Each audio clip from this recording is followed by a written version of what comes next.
banyak bersyukur kepada Allah. Bila Allah bagi nikmat boleh beribadat, bila tangan kita boleh pegang tasbih, kita boleh selawat, puji Allah.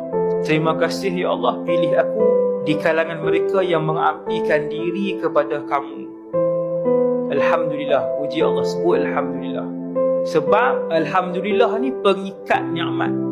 Mana-mana nikmat, ingat kaedah, mana-mana nikmat yang ketika kita dapat, kita sebut Alhamdulillah, Tuhan akan ikat sampai mati. Tapi apa? Wa qalilun min ibadiyas syakur. Tapi Allah Ta'ala sebut dalam Quran, akan tetapi sedikit di kalangan hamba kami yang reti bersyukur. Ramai tak pandai berterima kasih. Syakur tu berterima kasih lah. Macam mana cara nak terima kasih kepada Allah? Alhamdulillah. Langkah kaki keluar nak main masjid, lintas dalam hati, Alhamdulillah. Terima kasih wahai Allah, pilih aku daripada ribu hak tu ada di taman ni. Terima kasih wahai Allah. Teguk ayat Bismillah, teguk ayat Alhamdulillah. Terima kasih wahai Allah bagi minum air yang halal.